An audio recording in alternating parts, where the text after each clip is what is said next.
Bonjour à tous et bienvenue dans cette nouvelle émission Les Jeunes et leurs droits sur Radio Action Jeune. Ravi de vous retrouver pour ce deuxième volet. La première fois, nous avions parlé stratégie de recherche d'emploi et on l'avait vu, il y avait tout un tas de choses à penser comme optimiser sa présence en ligne, bien penser sa recherche en fonction de ses besoins et de ses envies, ça compte aussi, créer un réseau. Une fois qu'on a dit tout ça, il faut aussi dégainer quelques outils pour encore optimiser la recherche d'emploi. Tiens, par exemple, il y a l'étape du CV, que bien évidemment on ne fait plus à la main comme à mon époque, mais bien sur ordinateur. Qu'est-ce que je mets à gauche, qu'est-ce que je mets à droite, et la photo je la mets où, détendu, sérieux, et puis tiens, est-ce que je dois le mettre que j'adore les animaux et les crèches de Noël, bref, c'est quoi une compétence ? On va vous aider à faire le point sur tout ça, et pas que sur le CV d'ailleurs. Pour vous aider, on les retrouve, ils étaient déjà là le mois dernier. Caroline Lequillebec, conseillère en insertion professionnelle à la mission locale. Bonjour Caroline. Bonjour. Et Olivier Durand, il est toujours lui-même conseiller en insertion professionnelle, ça n'a pas changé. Bonjour Olivier. Bonjour, et non, ça n'a pas changé. Nouveau voyage dans la recherche d'emploi en votre compagnie donc, et je parlais du CV il y a quelques secondes, alors on va commencer par ça. Le CV, outil classique, outil de base, qui en fait qui est la première marche vers l'accès à l'emploi. C'est ce que l'employeur va recevoir. Donc, il va avoir une première image de vous, une première idée de vous, et c'est cette image-là qui doit lui donner envie de vous rencontrer. Donc, en conseil, adaptez justement vos compétences à l'emploi recherché. Ça veut dire qu'il faut un CV personnalisé par employeur, par métier. Tout à fait, exactement. Et notamment si là on peut ne pas avoir d'expérience, donc là on va travailler un peu plus, on va travailler en profondeur justement sur la création du CV. Mais quelqu'un qui peut avoir plein d'expériences complètement diversifiées peut être amené à avoir 1, 2, 3, voire 4 CV différents qui sont adaptés justement à chaque métier. Donc du coup ça ouvre déjà plus de portes. Donc ça, c'est assez intéressant. Pour justement voir les compétences d'un métier qu'on recherche, on peut aller sur ce qu'on appelle une fiche ROM. Et là, vous avez toutes les compétences liées au métier. Que vous recherchez voilà. ou que vous avez pratiqué. Tout à fait, exactement. Ça peut aider à dire non, laisse tomber si tu n'as pas du tout le profil. Non, c'est pas ça. C'est que souvent, beaucoup de personnes confondent compétences et qualité. Ah alors justement, précise. Donc compétences, ça va être tout ce qu'on apprend dans le métier.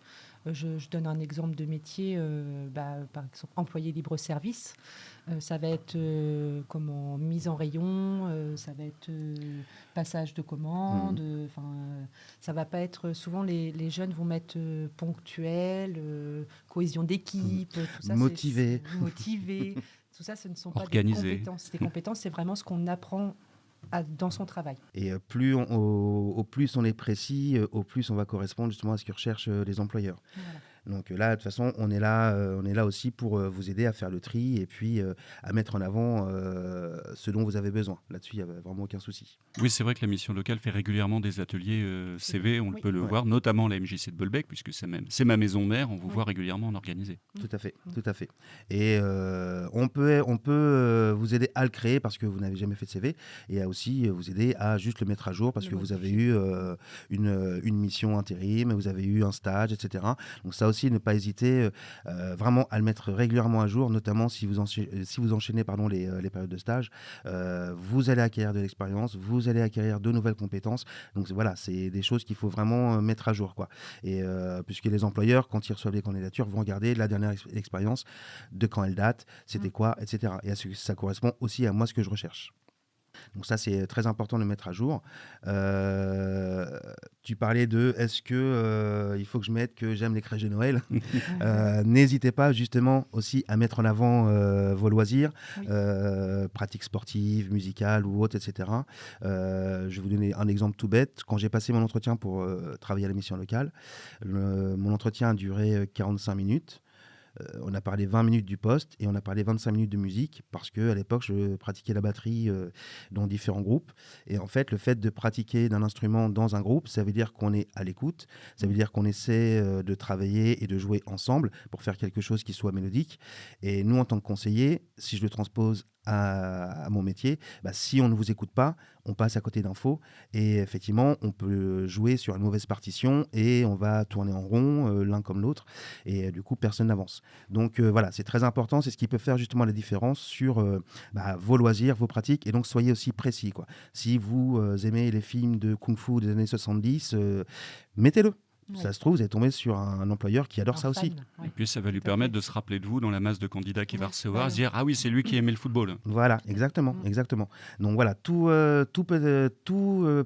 peut être vraiment important dans ce que vous faites. Donc voilà, c'est le CV, comme je disais, c'est la première chose que l'employeur va voir. Donc il doit vous ressembler. Et donc on doit, tout de suite, il faut que ça matche. Donc Il doit être personnalisé par rapport à ton identité. Exactement. Parce que souvent, les employeurs, ils ont des tonnes et tonnes de CV tous les jours.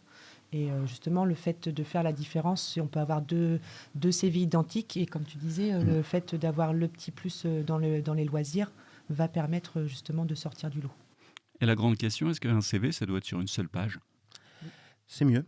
C'est mieux parce que, comme je disais, voilà, un employeur, pour lire un CV, une lettre, va prendre 30-40 secondes. S'il a le temps. S'il a le temps, voilà, exactement. Il va lire en diagonale.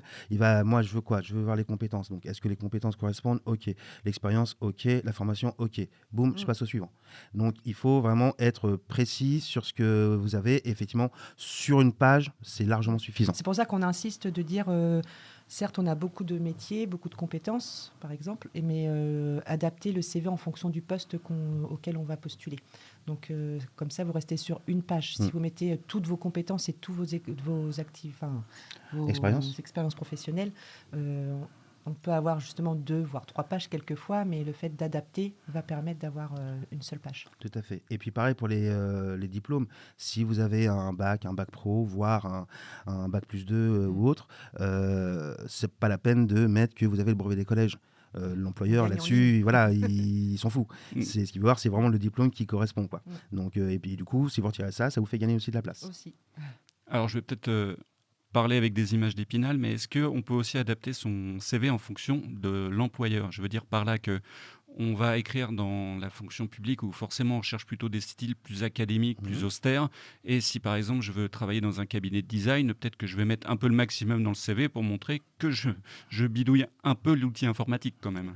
Ah, tout à fait, complètement. Ça, le CV doit vous correspondre, doit vous ressembler, mais effectivement, doit vraiment être adapté à chaque entreprise. C'est-à-dire, voilà, si, sans dénigrer, voilà, je postule pour un poste de maçon, ça sert à rien de mettre des petites fleurs, des machins, etc. Non, on va, voilà, même une quelque brique. chose, même une brique. Après, on peut mettre des petits dessins, oui, une petite truelle, voilà, éventuellement. Mais effectivement, sur des postes qui peuvent être, voilà, comme graphiste, dans le design ou autre, là, il faut vraiment montrer que, oui, on maîtrise certains logiciels, etc. Et voilà, pour que ça tape vraiment dans l'œil, quoi. Oui, et puis attention, Canva peut très vite être repéré. Aussi. Même si on peut s'en servir, par exemple. Tout à fait, on peut. Nous, il y a beaucoup de jeunes qui l'utilisent. Et, ça dépend, moi je pense que ça dépend du jeune, ce qu'il recherche vraiment, c'est utile ou pas. Ouais. Après, voilà, Word est très bien aussi pour faire les CV. On peut rajouter sa touche personnelle, on peut rajouter des dessins, etc. Mettre un peu de couleur. Alors, pas trop de couleur, mais juste, trouver la bonne proportion, le juste milieu. Quelques petites questions en vrac. Est-ce que je dois mettre ma photo ? Ça dépend. Maintenant, c'est pas un critère de recrutement. C'est plutôt, mais ça peut-être qu'on en parlera une autre fois, mais plutôt sur tout ce qui est critères de discrimination. Oui. La photo n'est pas du tout obligatoire. Après, si vous voulez la mettre, vous pouvez la mettre. Là-dessus, il n'y a pas de souci. Mais il faut que vous soyez à votre avantage et que ça puisse justement plaire à l'employeur. Mais voilà, moi, je ne suis pas partisan du Quand je dis que ça dépend du poste, si tu postules par exemple pour être figurant dans un film, vaut mieux avoir ta photo. Là, oui, tout à fait. Après, on sait qu'on a certaines grosses entreprises dans le secteur qui ont un long processus de recrutement et là, effectivement, qui demandent la photo. Mais là, c'est plus pour se rappeler des candidats au fur et à mesure des étapes. Mais si c'est pour postuler chez Carrefour ou n'importe quelle autre entreprise, je veux dire, voilà, c'est pas du tout une nécessité. Le CV anonyme, c'est quoi ? Est-ce que ça fonctionne toujours ? Le CV anonyme, moi, je l'utilisais parce qu'auparavant, je travaillais en agence d'intérim. Donc, automatiquement, on envoie le CV en anonyme aux entreprises pour pas justement qu'ils le contactent. Moi, je suis pour le CV anonyme parce que, comme disait Olivier, au niveau de la discrimination, ça peut être quelquefois un frein de marquer où on habite ou un nom de famille. Enfin, malheureusement, on en est là. Donc, moi, je suis pour le CV anonyme. Malheureusement, les entreprises ne sont pas encore prêtes, je pense. Non, pas forcément, non, non, tout à fait. Alors moi, je ne l'utilise pas forcément, parce que peut-être encore naïf, je me dis non, voilà, même avec ton nom et là où tu habites, tu peux quand même trouver. Mais je pense que ça peut être une manière assez intéressante aussi de postuler, oui. D'aborder, oui. Ouais, tout à fait. Est-ce que je dois mettre toutes mes expériences? J'ai envie de dire, ça dépend de l'emploi recherché. Exactement. Voilà. Comme tu Exactement. disais tout à l'heure, toutes les expériences sont intéressantes, mais ne sont pas forcément en rapport avec le poste qu'on recherche. Oui, Donc, faut puis faire le après, tri. quelquefois, si tu as quand même beaucoup d'expérience professionnelle et que tu as fait un stage de 2 jours dans une entreprise, c'est pas très pertinent de le mettre, sauf si ces 2 jours correspondent au secteur d'activité dans lequel on recherche. Est-ce que je dois mettre de la couleur? J'ai envie de répondre non si l'employeur est épileptique. Voilà. Après, oui, on peut mettre une petite touche de couleur, mais comme je disais, voilà, pas trop non plus. Déjà, ça coûte cher en encre quand on Oui. imprime. Exactement, oui. Et puis éviter le rouge. Le rouge, c'est agressif. Rouge C'est et un- écriture blanche, ouais. ça fait mal aux yeux. Ouais, c'est un peu agressif. Mais après, oui, on peut mettre des couleurs. Après, si on veut mettre du relief, ça peut être, par exemple, mettre son nom, son prénom en gras ou un petit peu plus gros. Moi, c'est ce que je fais souvent, c'est quand on a les dates des expériences ou autres, de mettre ça en gras, comme ça ressort, mettre de l'italique. Voilà, il y a plein de choses, il y a plein de fonctions, notamment sur Word, qui permettent justement de faire des choses qui sont un petit peu plus différentes. Et puis, il n'y a pas que Times New Roman. Non, il y a plein Acrobat d'autres. est pas mal. Ouais, aussi, Acrobat est pas mal, ouais, tout à fait. Ouais. Il y a plein de fonts qui peuvent être utilisés. Donc voilà, sortez du Times New Roman. Je l'envoie en Word, PDF ou en photo, le fameux CV? Alors, PDF. plutôt PDF, parce que Word peut être modifié facilement. Plutôt PDF. Alors, évitez aussi la photo. Oui. Moi, je vous conseille, voilà, même quand Le vous nous rendu est envoyez. désastreux, Ouais, généralement. tout à fait. Ouais. Et puis, Et- quelquefois, on voit les pieds encore au-dessus, en dessous du CV. Enfin, Ouais, ouais, ouais. quelquefois, on a des CV assez compliqués. Donc, on préfère vraiment en PDF. C'est meilleur. Tout à fait. Donc ça, c'est un conseil aussi pour les jeunes qui viennent nous voir ou qui nous envoient leur CV maintenant. Envoyez-nous en PDF, s'il vous plaît. On a parlé du CV, alors évidemment, c'est un peu comme les Dupont. Le CV, généralement, ne va pas sans une lettre de motivation, mais est-ce qu'elle est toujours pertinente? Est-ce qu'il faut toujours en mettre une? Comment dire je dirais que là, actuellement, je dirais de moins en moins.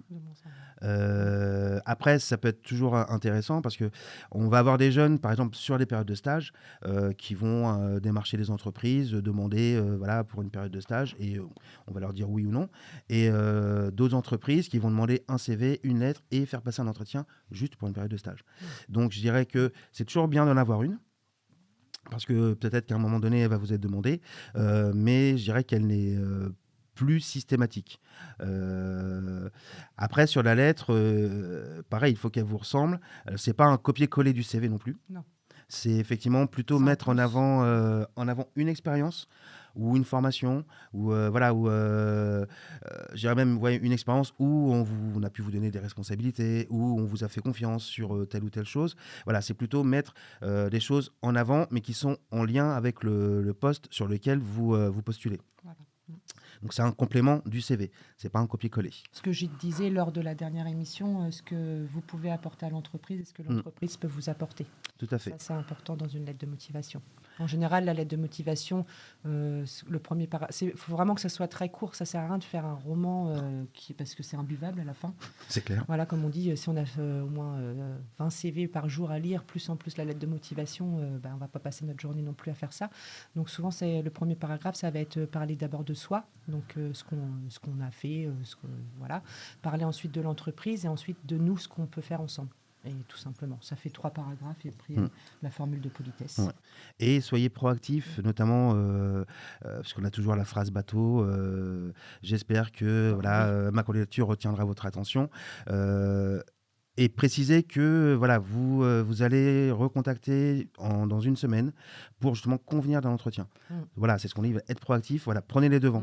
On peut carrément faire ça. Ah oui, mais moi je dis, après souvent quand j'en parle, et puis j'ai même eu la situation avec ma fille qui dit mais je peux pas mettre ça, c'est vachement agressif. Je dis mais attends, mais t'attends quoi? T'attends qu'on te rappelle ou tu veux vraiment y aller quoi? Je dis j'ai envie d'y aller. Ok, donc tu prends le taureau par les cornes et tu dis effectivement voilà, boum, je vous recontacte dans une semaine et puis on conviendra d'un rendez-vous. Il vous dira oui ou non, mais au moins ça montre que vous avez envie, et c'est là aussi plutôt que de dire je suis motivé, là, on voit par écrit que oui, vous êtes motivé. Il faut éviter les mots négatifs. Un éventuel rendez-vous, non, un rendez-vous, point.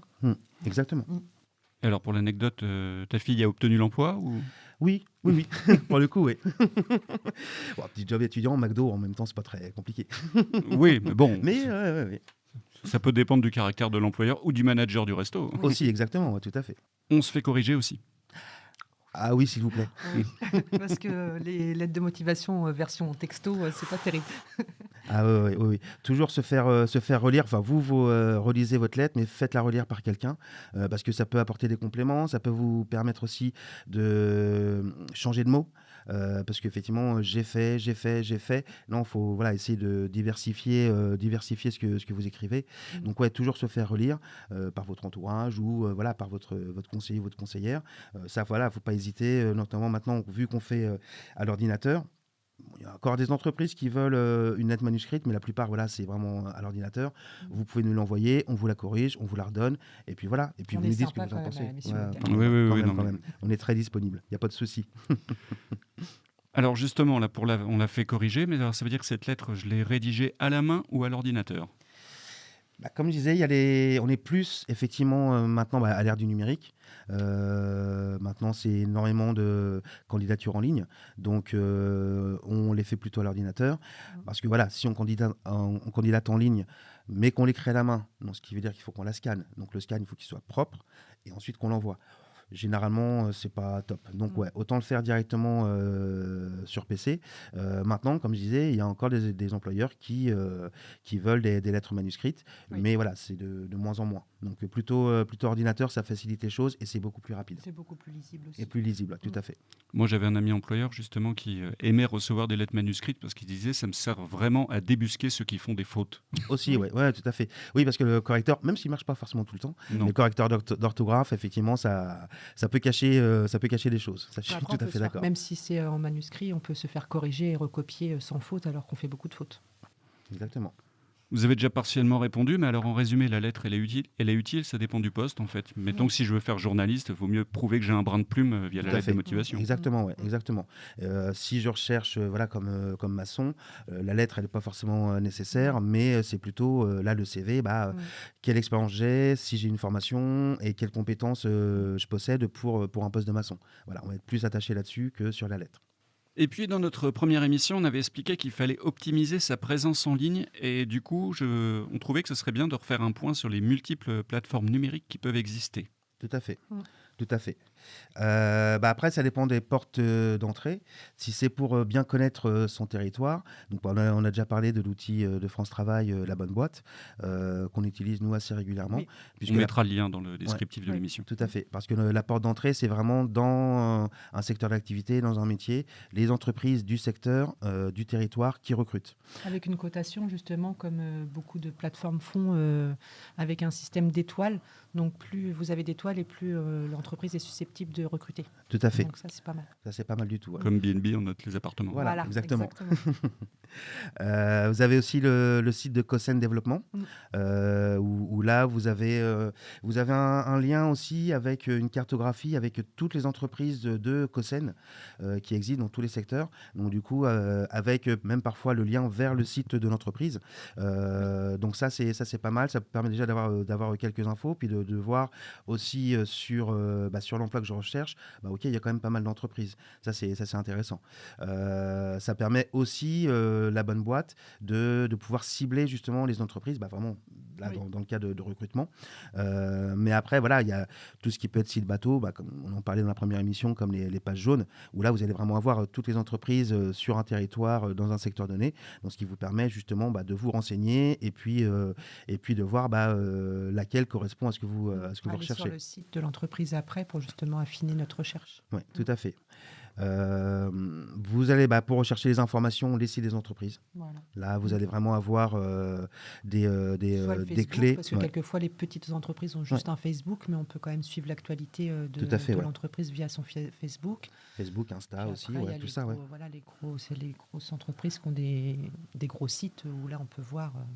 Et ça vous permet justement, par rapport à la lettre, de piocher des infos que vous pouvez justement réinjecter dans votre lettre de motivation. Ça montre que du coup, vous vous êtes renseigné sur l'entreprise et vous n'envoyez pas comme ça par hasard, mais voilà, je cible cette entreprise-là parce qu'il y a ça, il y a ça, il y a ça, il y a ça. Et ça, on le retrouve dans votre lettre et l'employeur, du coup, voit que, ok, c'est ça aussi qui peut faire la différence.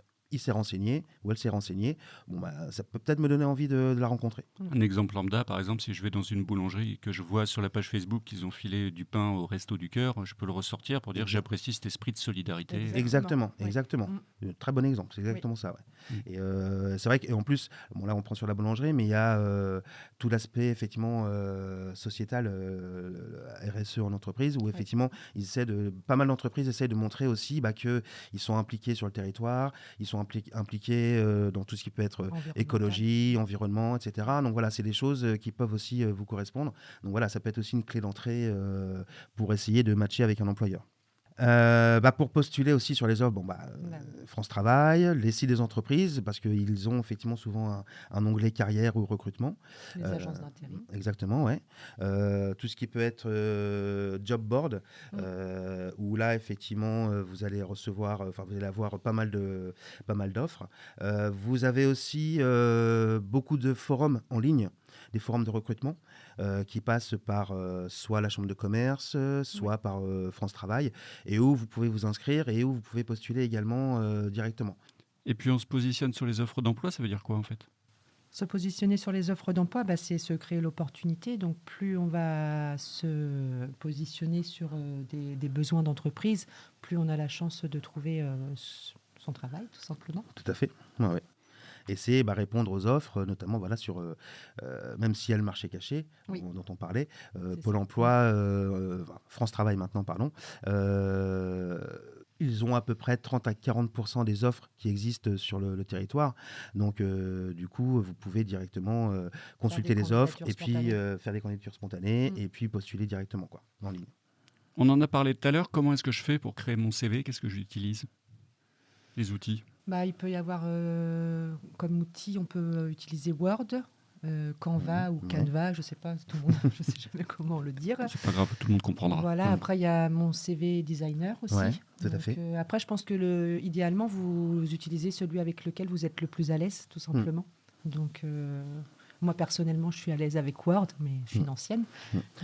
Et puis même quand vous êtes inscrit comme demandeur d'emploi, sur France Travail, vous pouvez aussi créer votre CV directement. Il me semble aussi qu'on peut venir faire son CV au sein de la MJC ici. Oui, tout à fait. Oui, le PN est à disposition pour...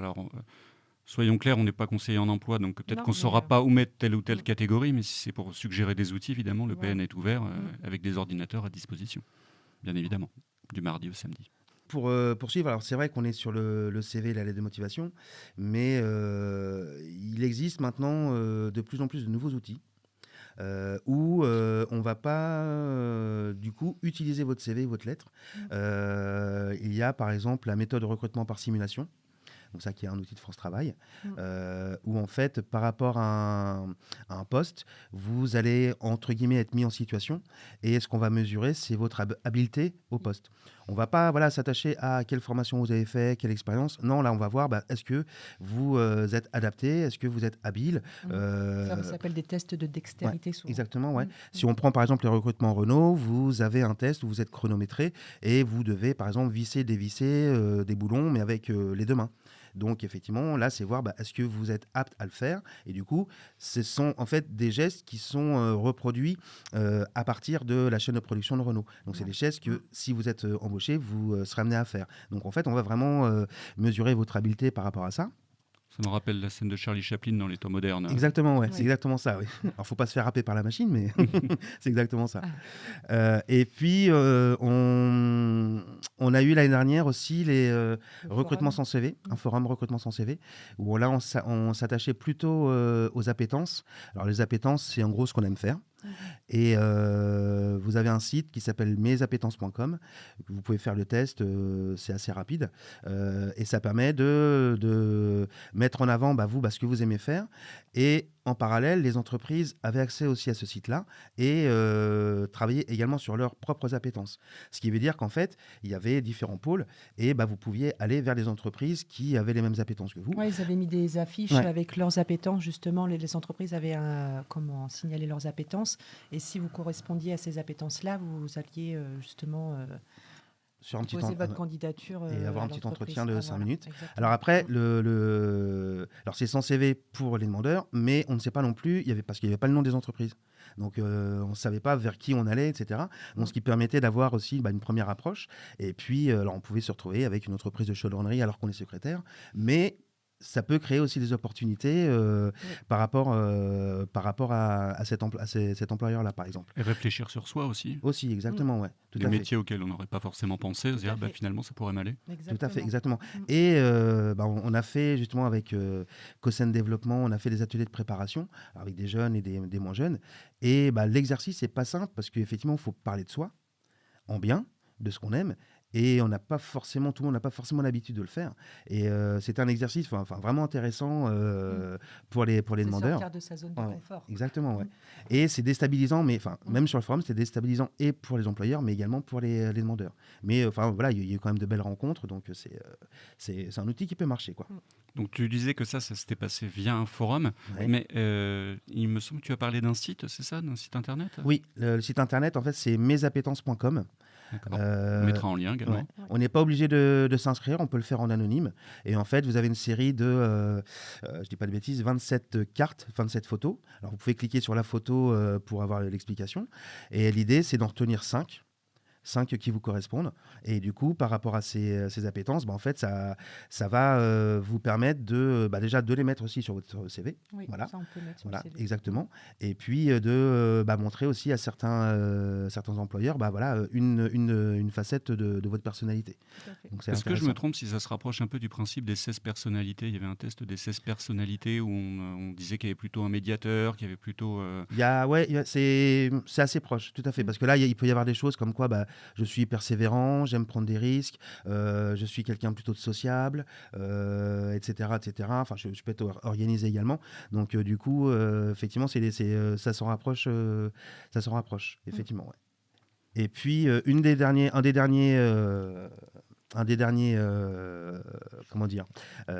derniers nouveaux outils. Ouais, nouveaux outils, voilà, je vais chercher mes mots, pardon. Voilà, ça va être ce qu'on appelle le recrutement par le sport. J'en parle parce que justement j'étais concernée, on a fait un recrutement par le sport le 26 mars, février. Il n'y a pas de problème. Donc c'était pour Transdev, donc c'était sous forme par le basket.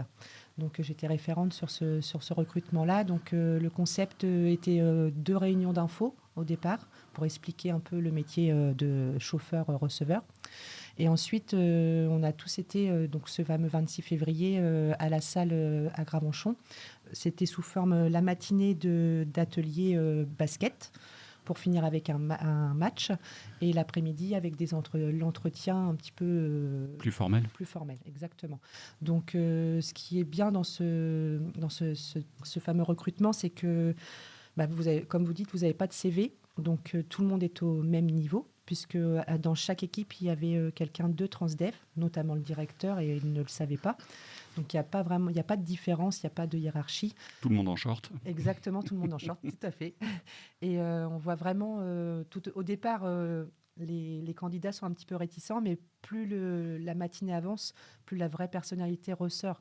Donc, on va voir ceux qui sont vraiment des gagnants, ceux qui sont cohésion d'équipe. Donc, c'est vraiment, là, on peut vraiment voir le fameux savoir-être qu'on recherche, que les entreprises recherchent beaucoup. Donc, c'était vraiment très intéressant. À travers tous ces outils, moi, je m'aperçois que par rapport à l'époque où, ça m'arrive encore de chercher du travail, mais par rapport à mon époque où j'étais jeune, où j'avais une vingtaine d'années, on a l'impression que les champs de possibilités, que les employeurs recherchent au maximum, avoir la personnalité profonde des gens en variant les modes de recrutement. D'où est-ce que ça vient ? Quand est-ce que c'est apparu ce genre de phénomène ? La génération... Les milléniaux. Voilà. Je dirais, si on reprend la méthode de recrutement par simulation, je dirais que ça existe depuis maintenant une bonne dizaine, 10-15 ans à peu près, où effectivement, les entreprises commençaient à avoir du mal à recruter.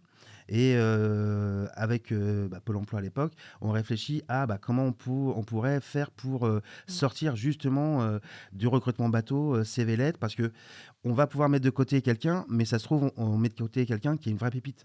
Et du coup, comment on peut réfléchir à faire autrement. Et je dirais, voilà, il y a plein de nouvelles choses qui arrivent, et je pense qu'il y aura encore de nouvelles choses qui vont émerger. On est aussi sur une nouvelle génération. Alors, je ne fais pas de généralité, mais effectivement, nous, on doit s'adapter aussi à nos nouveaux jeunes qui effectivement, et c'est pas une critique, mais qui butinent, qui consomment, et qui vont se dire, voilà, je vais faire un CDD de 2, 3, 6 mois, on me propose un CDI, non, parce que j'ai envie d'aller voir ailleurs, ou j'ai envie, là, aujourd'hui, de me poser un peu, de profiter aussi un peu de la vie, ce qui est complètement entendable. J'aurais 20 ans, je pense que je ferais la même chose. Et voilà, donc en fait, nous, on doit s'adapter à ça. Les entreprises s'adaptent aussi à ça, et ne sont pas forcément critiques, et n'ont pas forcément une critique négative, et parce que ça permet aussi à eux de se remettre en question sur leur propre méthode de recrutement, sur qu'est-ce que je peux faire pour attirer le public chez moi, et puis essayer de les garder un peu. Et voilà, donc en fait, là, il y a une sorte de bouleversement au niveau professionnel, et des entreprises s'adaptent très bien. Et puis d'autres, effectivement, ont un petit peu plus de mal, mais voilà, mais avec le temps, ça va venir. Et comme je disais, je pense qu'il y a de nouvelles méthodes qui vont émerger d'ici quelques temps. On avait eu une jeune qui avait eu deux entretiens de recrutement, un formel dans un bureau avec 2 personnes, voilà. Et l'autre entretien, c'était dehors avec un café, un peu une petite start-up. Et automatiquement, elle a pris la deuxième option parce que c'était beaucoup plus convivial, beaucoup moins formel. Et on a énormément de métiers en tension de nos jours. Et justement, je pense que le fait qu'ils changent leur façon de recruter, c'est aussi ça. Parce qu'ils se rendent compte que le recrutement classique ne plaît plus aux nouvelles générations. Tout à fait. On parlait du formalisme de l'État, notamment je parlais tout à l'heure sur les CV qui doivent être bien cadrés dès que c'est pour la fonction publique. Non, voilà, c'est sortir un petit peu des sentiers battus. Et puis, et après, voilà, c'est de toute façon, dans la recherche, avec votre CV, votre lettre, enfin, tous les outils, il y a toujours une part de chance. Oui. Donc, et ça, la part de chance, on ne sait pas. Moi, je dirais, c'est être au bon moment, au bon endroit. Comme... Voilà, exactement, quoi. Et puis, voilà, en outil, au-delà du CV de la lettre, dont on a déjà parlé, la période de stage. Voilà, ça vous permet justement aussi de vous faire connaître, de montrer qui vous êtes, et puis d'essayer de vous rendre indispensable. Parce que peut-être qu'effectivement, à l'instant T, l'employeur ne pensait pas recruter, mais finalement, quand il voit quelqu'un qui a envie de bosser, qui est à l'heure, qui est poli aussi, je dis peut-être une chose bête, mais savoir dire bonjour, au revoir, merci, c'est la base. Et puis qui est curieux. Je dirais là, vous avez 4 atouts qu'il faut mettre vraiment en avant et qui peuvent taper dans l'œil d'un employeur, et puis du coup peut-être créer un besoin et du coup créer un poste. Et là, le dit employeur va peut-être se dire finalement ce projet que je ne pouvais pas faire parce que j'avais pas assez de monde, finalement je vais le sortir maintenant. Exactement, voilà. Exactement. Et ce jeune-là n'aura peut-être pas l'expérience professionnelle, les compétences au départ, mais juste son savoir-être, tout simplement. On a dit comme de coutume plusieurs choses. Pour nous résumer, s'il ne fallait garder que quelques conseils en tête. Pour conclure, on va dire qu'il faut utiliser tous les outils que vous avez à portée de main. Tout à fait. Que ce soit des outils informatiques, autour de soi, des classiques. Toujours être en veille. Donc ça, c'est important de toujours regarder le marché de l'emploi. Donc très important. Exactement. Et si besoin, se faire accompagner. Oui. Par exemple, par la mission locale. Voilà. On est présent. Du service emploi. Du service emploi, par exemple. Mais voilà, on est présent sur tout le territoire. Le territoire allant de Rive-en-Seine jusqu'à Goderville, en passant par Fauville. Donc on est présent, ne pas hésiter à prendre contact avec nous. Et puis nous, on peut vous accompagner dans vos démarches, dans vos recherches. On précise quand même que vous vous adressez aux 16-25 ans. Oui, tout à fait. Exactement. Merci infiniment à tous les deux d'être venus à notre micro. On se retrouve dans un mois pour la suite. N'hésitez pas à nous retrouver sur Spotify, Amazon Podcast, YouTube, sur le compte Radio Action Jeune et sur radioactionjeune.fr. Et en commentaire, vous n'hésitez pas à laisser vos questions à nos intervenants. On les collectera précieusement pour y répondre lors de notre prochain rendez-vous. Ce sera dans un mois tout rond. Et à très vite surtout. Portez-vous bien à vos CV.